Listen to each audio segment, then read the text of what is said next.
I got the virus of the entrepreneur, and I created companies that were close to my passion, created a SaaS platform for talents. And this was my first company, and this is how I became an entrepreneur. I created a very big surf school and surf camps. We opened a hostel. I became a film producer. I've created an AI studio that's doing now 80 million views on TikTok. You think you're very powerful, you can do as much as you want. And then at 40 years old, I burned out. And I realized I was kidding myself. I needed to take care of my health and my mental health. So I fell in love with Portugal because I thought Portugal was going to save my life. And it did. And Transpraia is a historic monument. Yeah. A real transportation system like this is completely unique. Caparica has given me a lot. I want to give back. Absolutely unique in the world. It can become a case study for all of Europe.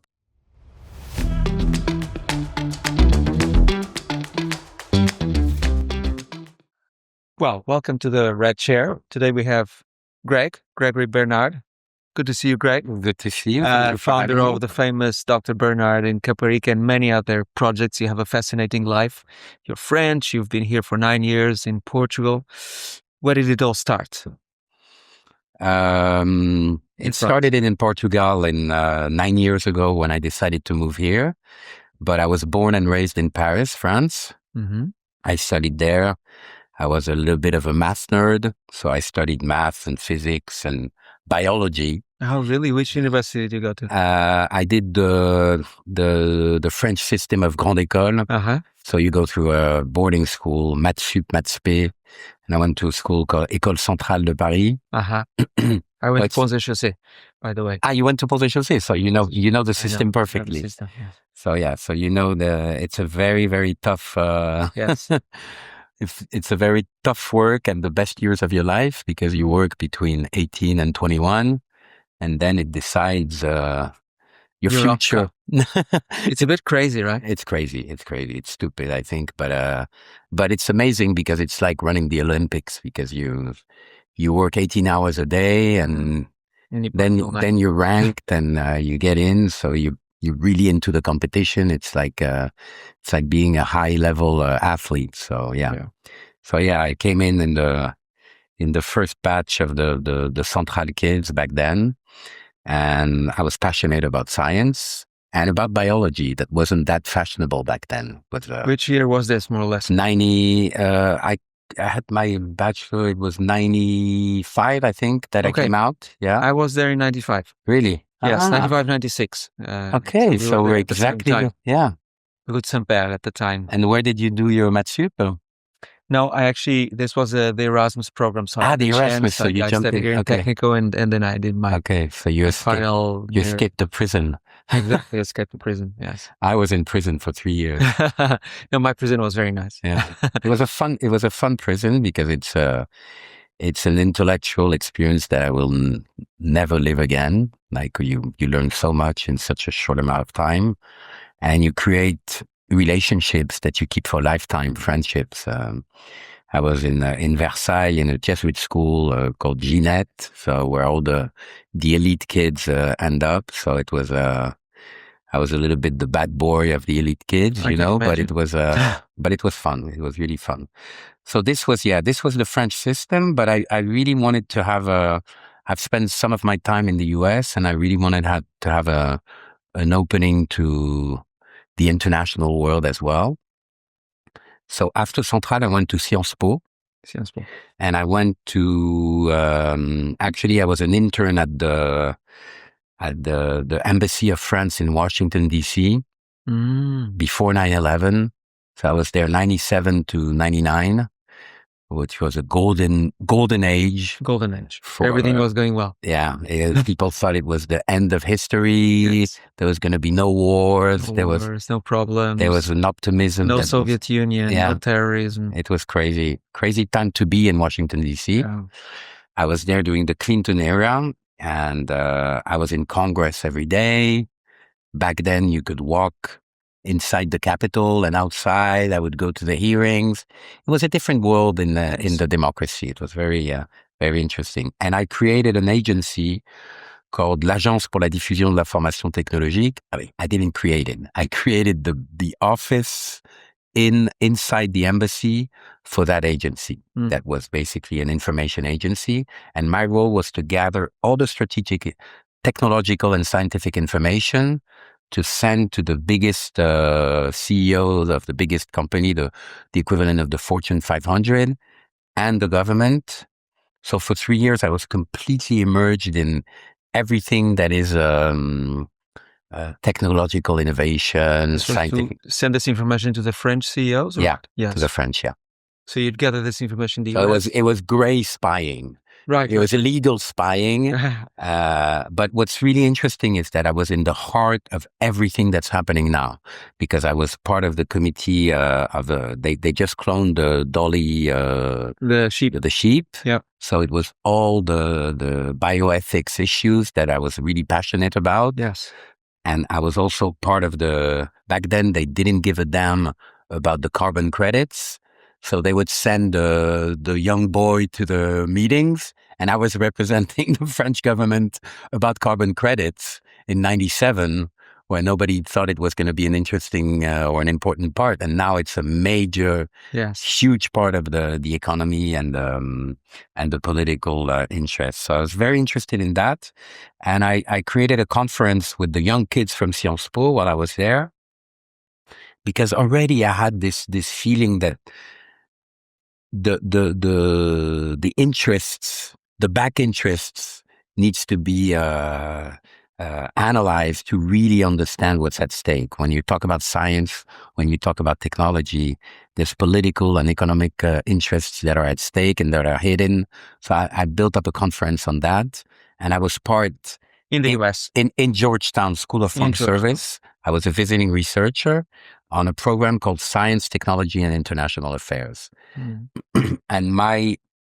you were in the middle of the dot-com boom. These were the years where the dot-com boom was. It was right before. It was right before the dot-com boom. Yeah. Because I left America in '99. Okay. And I created my first startup while I was in Sciences Po, while I was getting out of school in '99. It was one of the first company in euros. We just shifted from francs to euros. Yes. And I created a SaaS platform for talents. And this was my first company. And this is how I became an entrepreneur and learned, how to raise funds, how to hire a team. And it was my first company. And you raised funds over there in the US? Or? No, in Paris. In Paris. Unfortunately. Right. That was much smaller fun. First mistake. If it was today, it would have been fine. Yeah. But at the time, it was the US. Right? Not the same level. Yeah. So the moment I finished my studies, and I loved the studies, I really enjoyed it. It was fascinating. I started my first startup in '99, and then I hit the internet bubble collapse. Yes. And then 9/11. Yes. And the world. I was there. Yes. Yeah, and the world changed completely. Yeah. Because I was living part-time in DC, part-time in New York. My sister was studying art in New York. So I've known the best years of DC, the best years of New York. The new generation doesn't know what that world was like, but we had so much hope. Everything was so positive, and we just so much simpler, right? Yeah. There was no fear. Yeah. In a way, right? Yeah. We just hope that the world can come back to that level of hope and positivity in the years to come. It's going to be our responsibility. So I created that first company, and since then, I got the virus of the entrepreneur, and I created companies that were close to my passion. Did you stay in the US or you came back to Europe? No, I stayed in France. That first company was created in Paris. Right, in Paris. I stayed in France. And then opportunities came to me. I became a film producer. I produced a French artist called Quentin Dupieux, who's now becoming the Woody Allen of France. He's got 2 films in Cannes this year. So I found the talent, and developed him. And it was fascinating, but very, very exhausting, because when you produce alone, and I produced in LA, 4 films in 4 years. Then I created a fashion brand in Paris called Olympia de Tannes that became very successful too. And I started to add and add and add. And when you're 30 years old, you think you're very powerful. You can do as much as you want. And then at 40 years old, I burned out. So but you went from being very focused in science and technology to actually creating some more, let's say, traditional, innovative, but traditional businesses. How did that happen? Yes, but I was always passionate about film, about art, about fashion, about anything that's very creative. I don't know, maybe I had the intuition that machines would code for us soon and technology would take over. But I always thought that what makes us human is the creativity. If you look at the history, what stays basically, yes, it's the creation. It's the art. So I was always attracted. Even the first startup that I created was a startup representing talents, actors, directors. Mm-hmm. So I digitalized the whole casting industry in France because I wanted to be close to that creative environment and because I was passionate about films.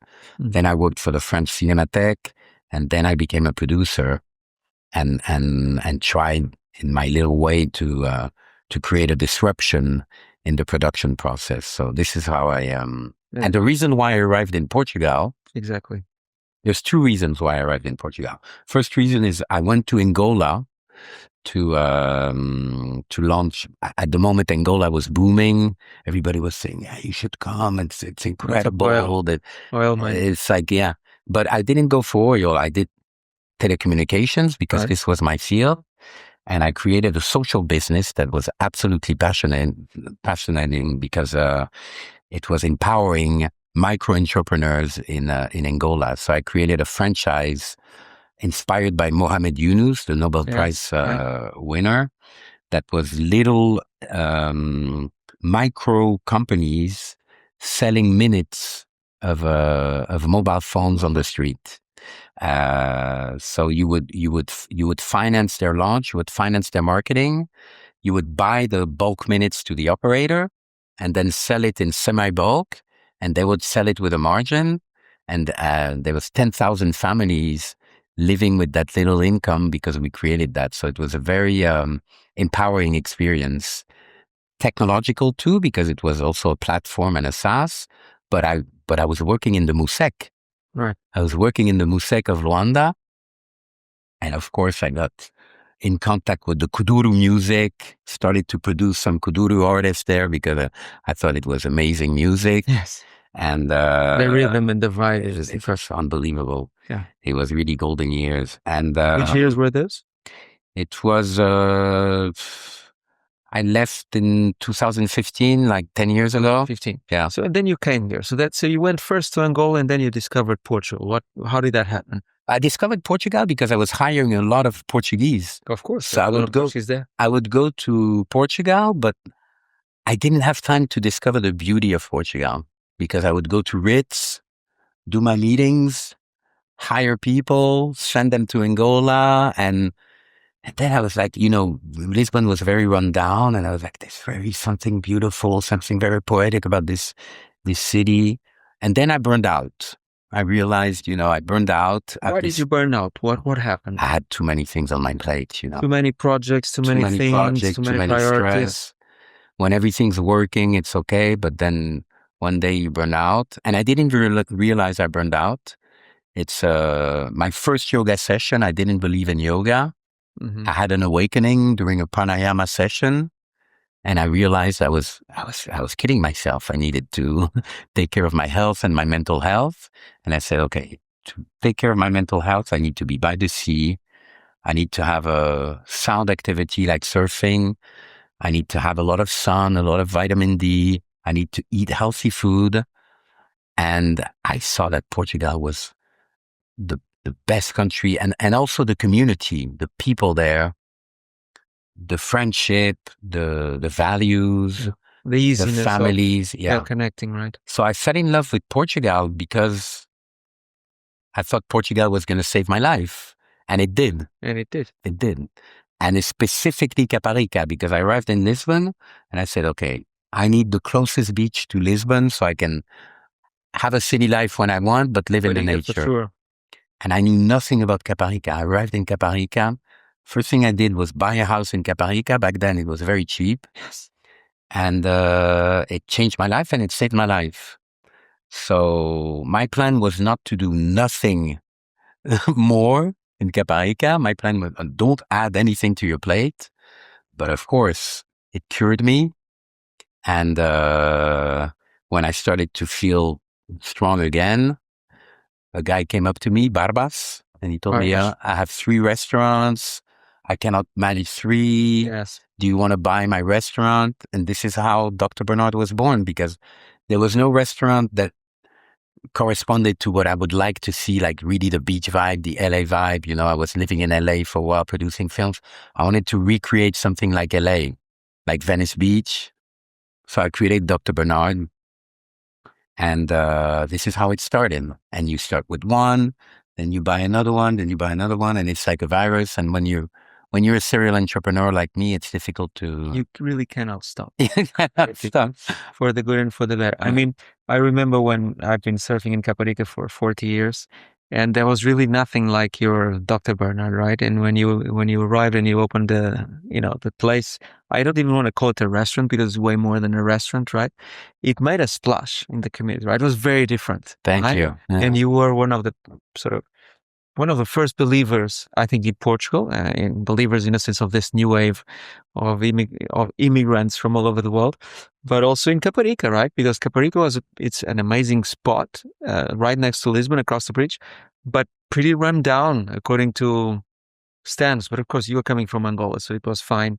Yeah, and I've seen how Venice Beach evolved because I've been going since I was a little kid. It was and Venice Beach was very ghetto. It was, and then it gentrified. I've seen Manhattan Beach evolved from a ghetto place to a really gentrified place. I've seen Rockaway in New York that was really ghetto.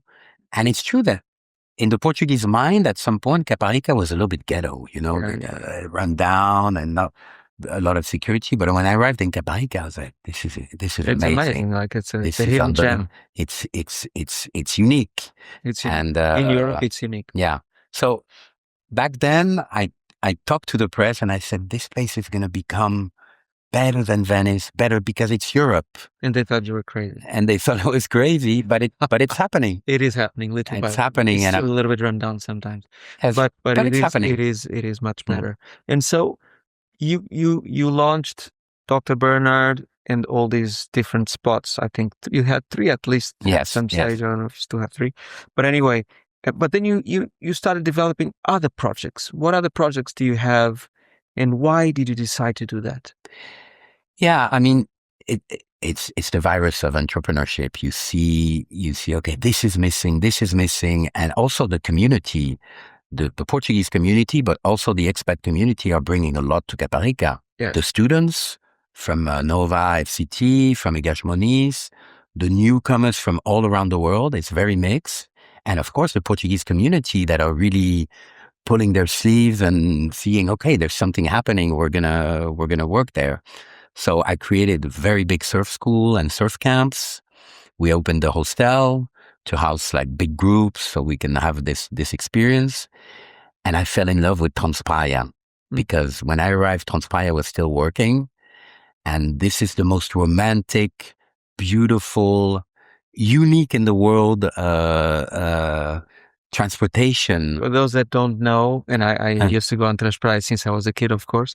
What is Transpraia? So Transpraia was created in the 60s by a visionary man that understood that the beach couldn't be developed. Back then, there was not that many cars, individual cars, couldn't be developed without a proper means of transportation from Caparica all the way to Fondateria. She's like 10 kilometers of rail. Of white sand. Yeah. And so the journey is absolutely beautiful, but it wasn't originally a tourist train. It was really a transportation system to develop the beach for the fishermen, for the economy, for the people traveling from one place to another. So it helped a lot the whole region to develop. And it's unique in the way, in its ambition, in its length. It's unique in the world. You have a lot of tourist trains on the beach that are 1 kilometer, but a real transportation system like this is completely unique.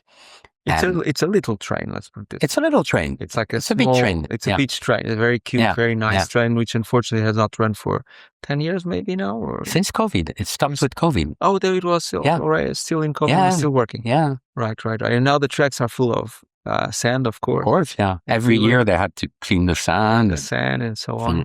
And so what did you see as a potential, and what do you see as the future of Caparica, and what is your project? Well, I think Transpire has something. I think a lot of people want to do something very modern, and I think we need to use AI. We need to do automatic driving. We need to go from diesel to electric. We need to create all something. Those things are in stock. Yeah, but there's nothing more sustainable than a train if you think of it, because it's very durable. If it's electric, it's very ecological. It's a community cement, because rich and poor, black and white, everybody's sitting next to each other. Yes. There's an exchange that is unbelievable. So, and the memories, the people that are 40 years old, 50 years old, 60 years old today, from Portugal, they have all taken that train. They are so attached emotionally to it, and it's something I get when I'm in Caparica. Sometimes I have young people coming to me and saying, "Oh, thank you so much for organizing these crazy events. We haven't seen this in Caparica." Now it's normal. The newcomers in Caparica, they're like, "Oh, there's things happening." But 8 years ago, it wasn't happening. Normal. No. And when you have the population coming to you and saying thank you, it's the best reward you can get. And now I have a lot of people coming to me and say, "Oh, thank you for trying to revive Transpire," because there's a big, unanimous, emotional connection with Transpire. And I always say there's only one thing that will never be outdated. It's history.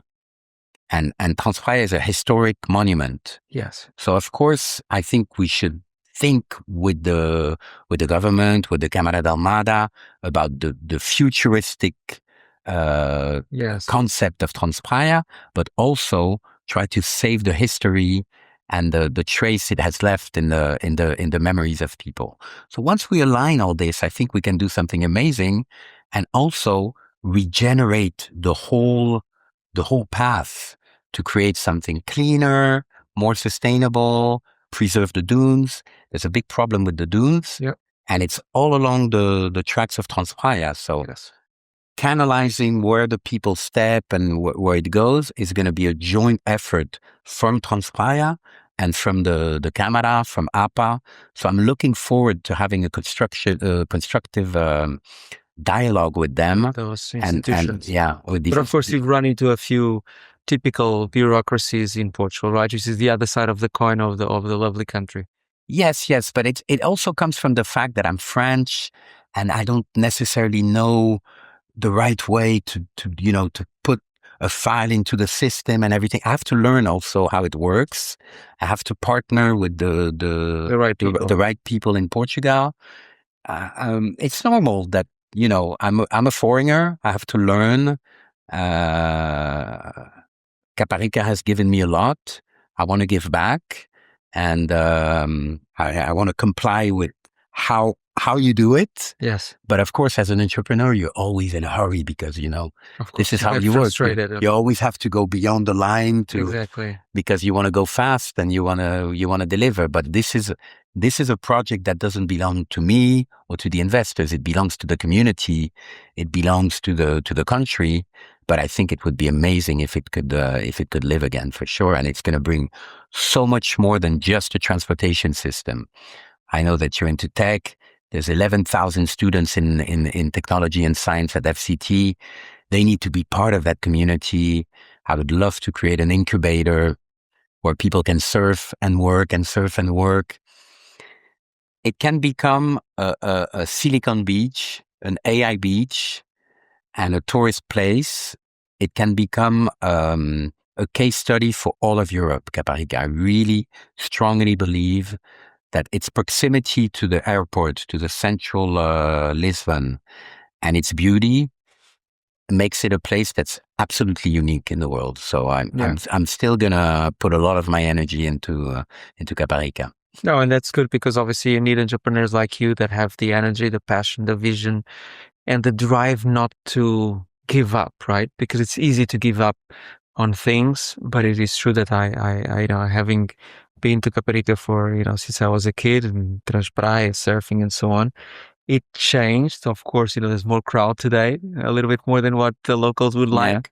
But it is true that, the diversity of people, the vibrancy of the culture in Caparica is pretty amazing.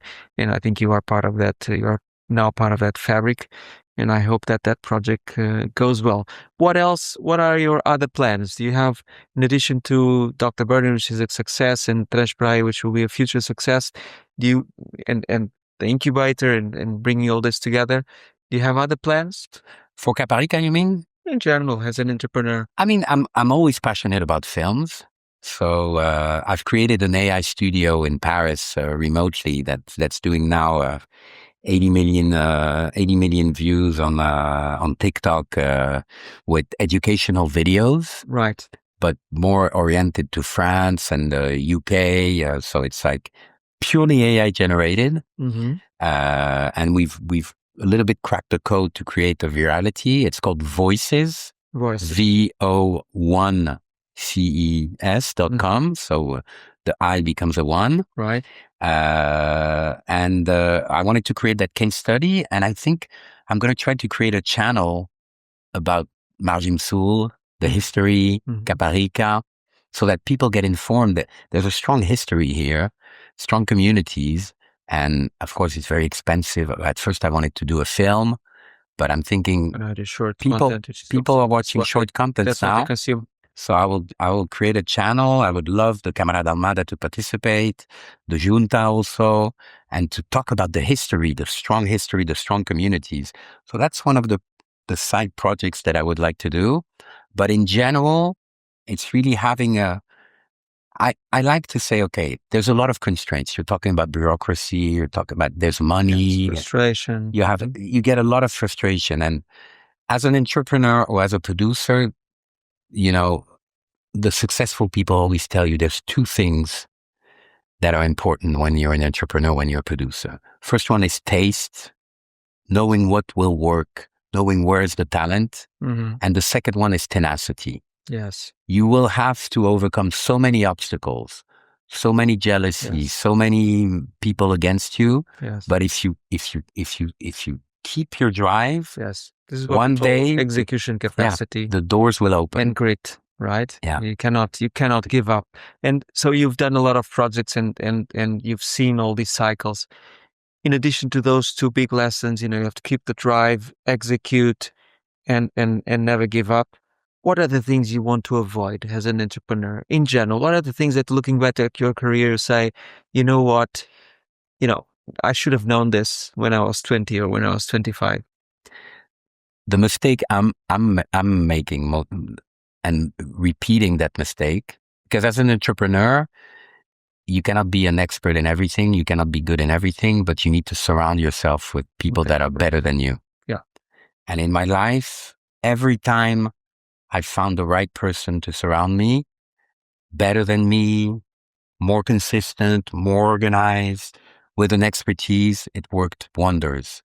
But sometimes when you're a serial entrepreneur, you bring in people that have bad intentions, and this can destroy an amazing project very fast. So you have to be very careful, because there are great people in the world, but there's also bad people. And if they get into your organization, they truly destroy it. You will lose the great people. Yeah. They will go somewhere else. And it happened to me in Portugal, and I almost fell, but I'm getting back up.